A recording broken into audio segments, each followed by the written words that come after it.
Assalamualaikum warahmatullahi wabarakatuh and hello everyone. Today I'd like to talk about something that affects not just girls or boys but whole communities and countries.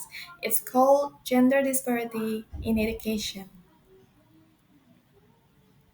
So, what does that mean? Simply, but gender disparity in education is the unfair difference between boys and girls when it comes to going to school, staying in school, and getting the same quality of education. So, why does gender disparity happen? There are several reasons why gender gaps in education still exist, and many places around the world. The first is culture and tradition. In some communities, people still believe that boys should go to school while girls should stay at home. They think education is not important for girls, especially because girls will eventually get married and take care of the house. Next is money problems or poverty. When a family is poor, they might not have enough money to send all of their children to school, so they choose to send the boys only and think the boys will get jobs and support the family later. Meanwhile, girls are told to help at home. And next is early marriage and child labor. Many girls are forced to marry at young age, sometimes before even they turn 15. Once married, they usually stop going to school and some are also made to work or take care of younger siblings. And next is unsafe or uncomfortable schools. Some schools don't have proper toilets or private space for girls, especially when they starting menstruation. This makes many girls feel embarrassed of and feel uncomfortable, so they stop coming to school. Next is what are the consequences?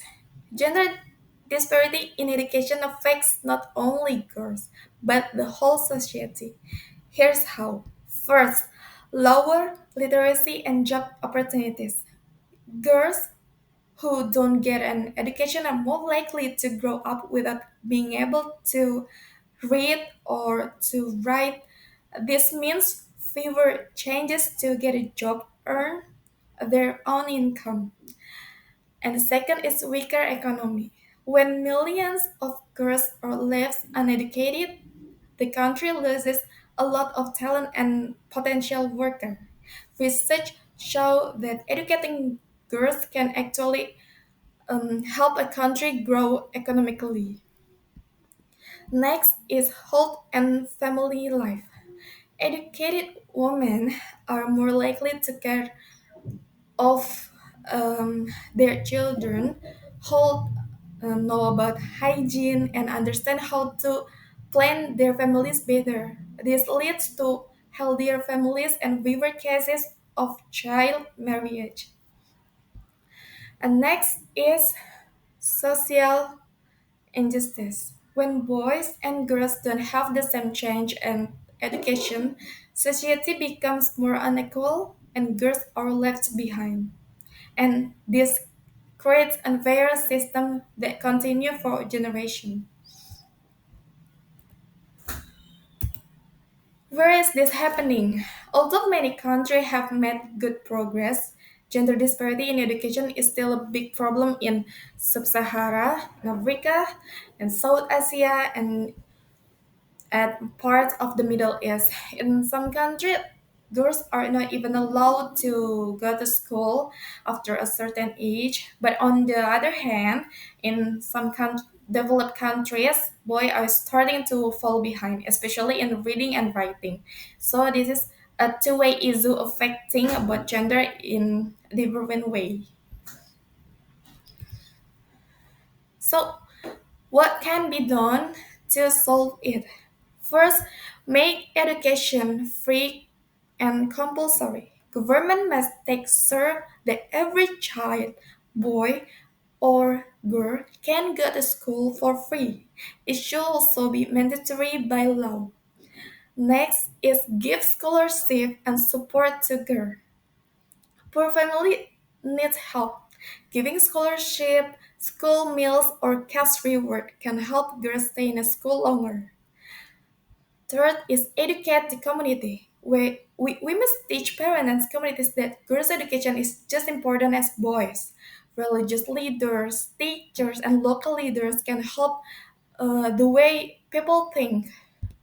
Next is build safe and comfortable school. School must be safe places for girls. That means clean toilets, female teachers, private spaces, and protection from harassment.